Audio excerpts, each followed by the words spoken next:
This episode is in partnership with Authority Magazine. Authority Magazine, a Medium publication, is devoted to sharing in-depth and interesting interviews featuring people who are authorities in business, pop culture, wellness, social impact, and tech.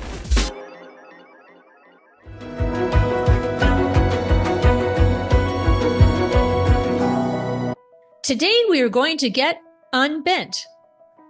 What's that mean exactly? Well, we're talking getting unbent physically and mentally. Our guest is Marilynn Larkin, who at 75 is a fitness trainer, coach, speaker, bodybuilder, and passionate about all things posture. So sit up straight. Marilynn, welcome to Believe in People. Well, thank you for having me. I'm excited to be here and talk with you. Well, it's a pleasure because we did we were doing the intro, Kevin and I were talking about getting unbent, and we know that you created Get Unbent, a coaching platform. And one huge interest of mine, and I know, absolutely know it's a focus of yours, is good posture. What is it about postural awareness and the connection between posture and self-esteem that's so important to you? Well, I've been working with posture for so many years. And I think it started when I was a child because I'm only 5'2", so I was very short in elementary school. And I think I must have learned then, because people ask me why I got into it, that if I didn't stand up straight, nobody would see or hear me.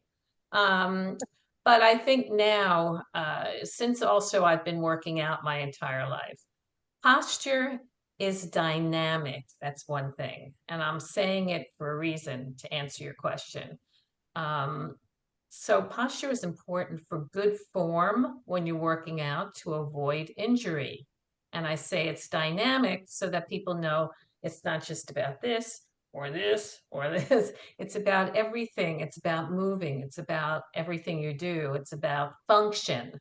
So that's really how I got into it. And then I went in waves. I started a posture size program that with exercises that people could do with elastic TheraBands, so they could do it in the office, and they could do it standing, because I guess I just don't like that everybody's lying down doing Pilates and stuff when you're standing in life. So I think you need to learn how to do things standing.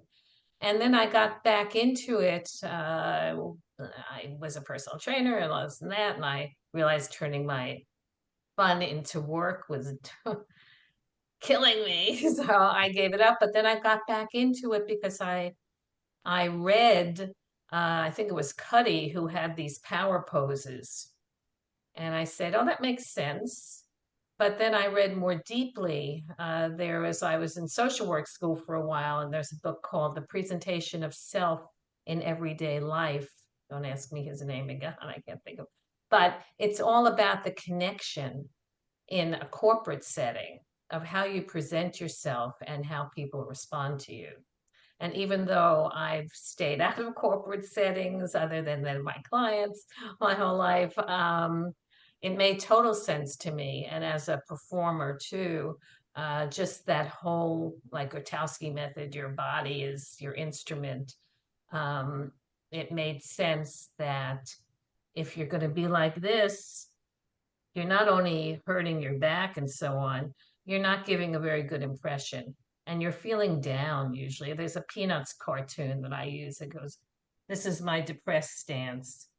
And I can't stand up because I'm going to feel better, and I don't want to feel depressed.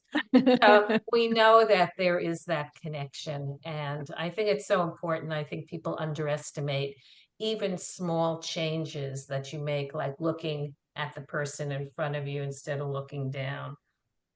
So it's ubiquitous. During the pandemic, I got into playing guitar again, which I had done when I was 10. But when I got out of that, I was actually ending up playing in venues in New York. So I became aware of how performers tend to perform to the floor, they perform to the ceiling, they perform to each other, but they seem to feel uncomfortable performing to the audience. So Huh. that's just another aspect of, you know, how your energy becomes welcoming and bringing people in when you're open and making that kind of contact. Well, ever since the interview started, I'm sitting up straighter and straighter and straighter, and my head is going to pop out the top of the screen. But Okay. it is true. I mean, so it's a perception thing, because if you are standing straight or you do have good posture, then the person that you're speaking with, probably will admire you. Like, oh, there he's up front, or she's, standing straight, blah blah blah. But what does it do for you internally, internally physically, but also Yes. perhaps mentally if you are Yeah, upright? definitely mentally. There's no question that physically, I'm used. I mean, I was in a subway train, I don't know, 4 or 5 years ago, and some young guy sat down next to me and said, "You have such great posture." I mean, this is crazy. I'm on a New York subway, and he wasn't coming on to me. I don't think, but people notice it. So how I feel right when I'm sitting up straight. I'm used to it. Um, I feel powerful. I think, part of my whole bodybuilding thing and all my weight training is that I like to feel strong. So when you're, in this kind of posture, it's a feeling of strength. And, you make that impression on people. People think, oh, maybe this is someone who belongs on the stage. This is someone who knows something. Hmm. And internally, I have found my posture is generally so good that I was trying to do videos contrasting the bad and the good. I couldn't do the bad posture. So The I before and after. think she goes, Oh, it doesn't look bad. It yeah, looks you should have called well. me. That's hilarious. No, but I think that internally, I haven't needed it that much, but I have done it with people where you actually feel better. It's like whistle a happy tune, no one will know you're afraid. Well, smile, and it's going to have a similar reaction, kind of reaction that both internally and externally.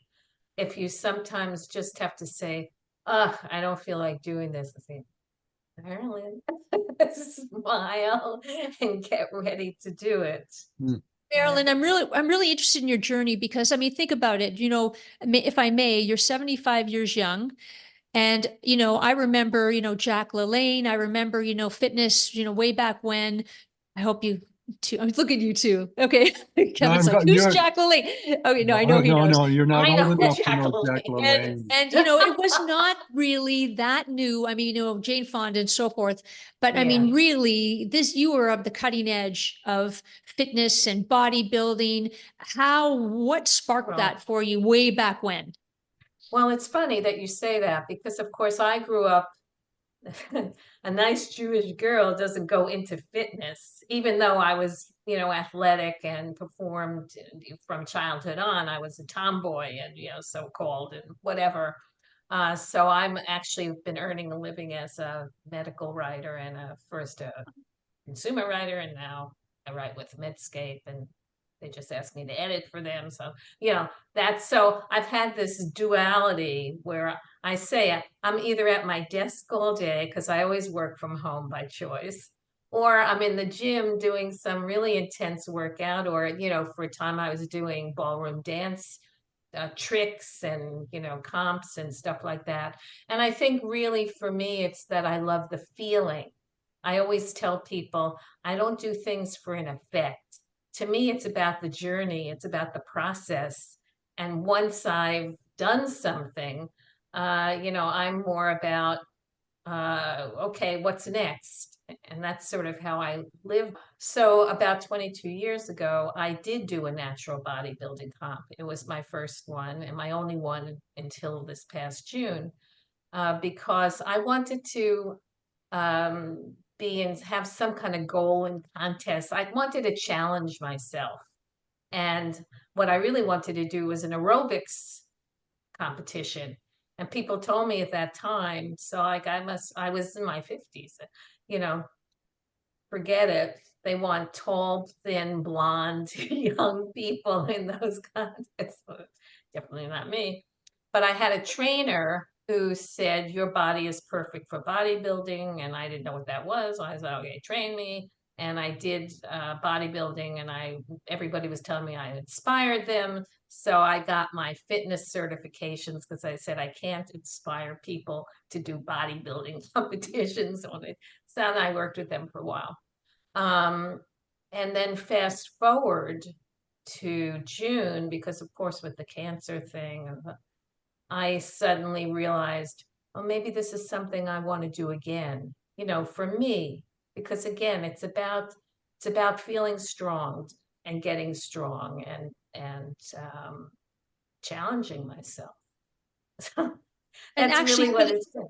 yeah, and actually for the listeners and viewers, I wanted to mention, so was it 2023 you were diagnosed with breast cancer? Yes. Yes, and so you're inspiring so many people, you're in phenomenal shape, you motivate others. Where did you get your resiliency and motivation from then? Because it's so personal to you. Well, I hate to say this, it comes from having had a horrible childhood. I really realized that my mother was crazy, and she beat me up and stuff like that. My father was an alcoholic, and my brother, who's a couple of years younger than I, uh, he got out and married into another family, basically. And I just rebelled out, and that was it. And I realized, when I think about it, I was walking to school by myself when I was 5. I got confidence by surviving Right. and by doing things. And, I think, because I asked myself that too. I said, what the heck? As people say, it is, where is this coming from? And I think partly maybe I was born with it. I don't know. There's just something in me that allows me to turn a negative thing into something different. And the confidence in myself, this is what I try to instill in other people. It's not about a million people telling you how great you are or how you, it's about you believing that you are great or you're inspiring people, whatever. Because everybody can tell you outside, if you don't believe it, you can go through your whole life feeling insecure and not feeling the strength that you have. And I have very accomplished friends who unfortunately, are in that situation. Isn't it So funny though? Isn't it funny though how you say you had to walk to school and learn, learn all those things on your own at a very young yeah, age. And we're talking about posture and things like that today. I would assume that that's probably about the age that you learned how to stand up straight and stand up for yourself and look somebody in the eye. you're probably right. I mean, I do recall that when I was in some assembly in elementary school, and somebody said, how could such a big voice come out of such a small person? And I think, the desire to, well, the need for strokes when you're not getting it in your family. So one way to do that is to perform and to put yourself, out there, and then you get the response from people. And I think that's probably what I learned very young. The 2-year-old in me, if I went through my therapy and all that a little later. But I think that I believe that if not everyone, most people have a life force inside them that has, propelled them to keep living, no matter what or how they may feel, and to just get in touch with that positive aspect. When I always say, in order to move forward, you have to accept where you're at. And then people always think that means they have to accept all these horrible things about themselves. I'll say, no, you have to accept what you can do. Otherwise, you spend your life over and over doing the same thing, trying to prove to yourself or to somebody that, you're okay and you're doing it. When if you say, hey, I can do this. Okay, I'm doing it. What's next? Then you can look at what's next. It's so true. And you think about, and even with posture, Especially now, I think more than ever, when children now have devices. So Yeah. I see people walking, their head is down, their posture is atrocious. So, and I don't think they realize it, or they're so young, they figure, well, I'm resilient. I can just, have a great posture later on in life. I don't know if that's important at all. But I mean, all of this is sort of, we're all into our own little worlds and not really looking up at anything, That's right. and Yeah.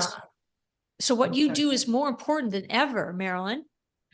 I hope so, because I have exercises that I actually created for my programs from theater games books that then could morph into just group situations where walk around, looking at the floor, and then walk around looking at each other. And everything changes, even how you walk changes. My other big thing is breaking stereotypes. So yes, we could say I'm breaking stereotypes, but people can when you think of an older person, what do you think of this? So people don't realize that by improving your posture, you're actually projecting a so-called younger or more energetic kind of image, kind of self, and also when you do that, you breathe better, so you get air coming up from your gut, this whole pipeline that is closed off when you're like this. I'll say one other thing with respect to my women clients that I had when I was running my fitness business. They always said, I can't be like this because people think, I'm sticking my chest out. I said, that's not, you're not, how you feel when you open up your chest is not necessarily how you look, because it's a vulnerable position to open up, especially when you've been like this, whether male or female. If you have upper cross syndrome, you're still like this. Guys get that a lot. So when you open up, you feel vulnerable. But if you look in the mirror, you see, no, you're not showing off or anything. You're being your full self. It's a good So I point. hope that message gets out. When you say getting unbent, what does that mean to you, getting unbent? Yeah. Well, it's funny because first it was unbent, and I said, no, that's too static. Get unbent. So get unbent to me means both physically, you get your body unbent for the posture, but mentally, you have to do that at the same time, and emotionally. It's been shown in studies that people who self-stereotype, I mean, we all have people, oh, I'm this age, I can't do this, my knees, no, I'm going to do this. You can actually cut 7 years off your life by doing that. So you have to unbend the way you think about yourself first, I always say, because people want to look outside and say, oh, they'll blame people or they'll look at the environment. But it's really going inside you and saying, no, I don't, who gave me those messages? Sometimes we have messages from childhood. Like I know I had one that I couldn't draw because I had a third grade teacher who said, oh, you can't draw. I found out years later that I could. But we have these ingrained messages from childhood, and we have the ingrained messages from society and from all these things that we're seeing. And I think it's starting to change, because I think that the boomers, don't want to be categorized like that. Mhm. So there is an evolution, but it's not enough. And I think people also just need to know that it's okay to go inside yourself and listen to. I lie down and I listen to all the voices in my head, and then I come out and I know what I'm going to do, because I'm able to identify the me that's me making a decision. But a lot of people, aren't introspective, or they're not used to it, and they're not used to talking to themselves or listening to themselves. But if you start small and you have one message that says, no, you can't do that because you'll hurt your knees or something.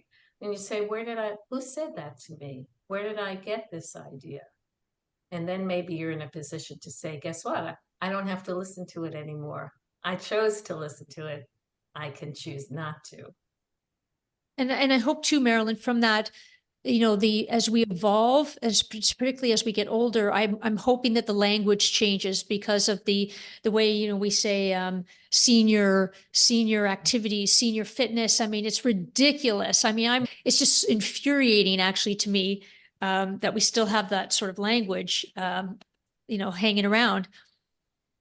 Yeah, and I hope one of the things I want to do now going forward, when I realize this is really not so much where I'm just doing posture, but the posture is part of this bigger picture of breaking stereotypes. So I'm asking because I take street jazz class with my friend at Broadway Dance Center. That's really, but I'm trying to look for things to do that people would think are unexpected. So one is an ice bath that I think I'm going to do next, and then try the opposite, and then get videos of me in the classes. And, I got to show that, yes, I'm still well, as long as I am alive, I'll still with stage 4, but I'm doing these things.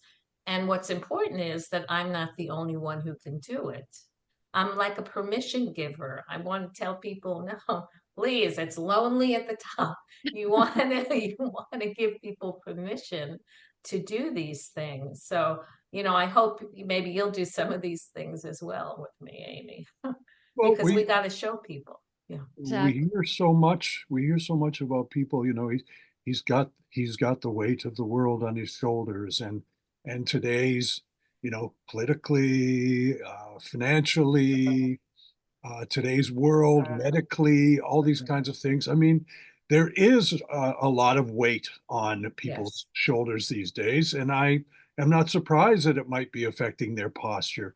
You want to break through all that, which, despite the fact you're facing challenges of your own, you're like the happiest person I've met today. Yeah, I do want to break through it without minimizing it. I don't, you know, it's like I don't tell people what to do with their cancer. People want to know what I did. I don't, I'm not minimizing these problems Mm. people have, including me. But I think for me, quality of life is the most important thing, and that is the through thread of everything that I do. Am I having fun? Am I enjoying this? I mean, there are things I have to do that I don't enjoy. I understand that. But then I have to hold on to the reason that I'm doing it is that this is going to enhance my quality of life. And I think that there's a piece, even through all the stuff and challenges that we face, there has to be, in order to solve those challenges and go through them, a connection to that part of you that's going to drive you through it. Because most of the people that you see, I'm sure, they're walking around like this. A part of it is that sometimes they haven't connected to that force in them that can propel them forward and out of it, even while it's still there, and to find some strength and enjoyment without feeling guilty. Oh, I can't do this because, everything's so terrible. Um, you don't have to be a victim. And I think very much so that people victimize themselves very often. Um, there are ways to solve problems. And when the feelings obscure the ability to think on how am I going to solve a problem, then you're stuck in this. And I think part of what I'm trying to get to is that the clarity of the thinking, um, because that's emotionless. That's the part that's like the computer that says, oh, here's my options to solve this problem. Um, I don't think we spend enough time thinking about our quality of life. that's unfortunate. That's true. And I think before, I know we're coming close to our end, but I will have one more question, Marilynn. What what is one thing then, I mean, speaking of quality of life, what's one thing that we can all do to help us move a tiny, tiny baby step closer to that thinking? Tell yourself something good about yourself. Stand in front of a mirror and say, wow, you know, what I did today or what I did yesterday, this is great. And believe it. Believe in something good that you're saying about yourself. And don't feel that that means you're selfish or self-centered. That's a BS. No, it means that you recognize your strengths and your positive self, as well as whatever else you recognize. You have spent a half an hour telling us about your whole life, from your childhood, which may have had some dark periods in it. You are fighting your own battles today, and yet you are still standing up straight. You are still projecting confidence. You're still working out, 75 years Yes. old, when everyone's telling us not to do all kinds of things. You are breaking those barriers. Why do you still believe in people? Well, I don't think anything that's happened to me has made me not believe in people. What I do crave are more people like me willing to take risks and loving themselves or liking themselves, and knowing that there's nothing wrong with saying that. There's so many of these messages that say you should and you shouldn't. I never use the word should. You know, it's want, it's a I am this way, and And I I can. think that everybody has the ability to do that. So true. Marilynn, thank you so much for being a guest on Believe in People. We're really happy that you came on. Well, thank you for this opportunity. I didn't know what to expect, and I enjoyed it. Well, we I didn't really did. either. And now we're sitting up straight and we're feeling great. And that's what we're here Great. for. Okay, wonderful. Thank Thanks, you. Thank Marilynn. you. Thanks. One thing that Marilynn said that was really empowering is we talk about believe in people. Well, how about believing in ourselves? So that's what really stuck with me is believe in yourself and the power that you have over yourself, actually. Yeah. Yeah. The power to sort of push on through all the things that are, like she says, telling you can't do this, you can't do that, or whatever. You know, if you're standing taller after listening to Marilynn, tune in again next week, because each week we speak to someone who is just as inspiring as she was. Subscribe to Believe in People. Thanks for being with us. Thanks, everyone.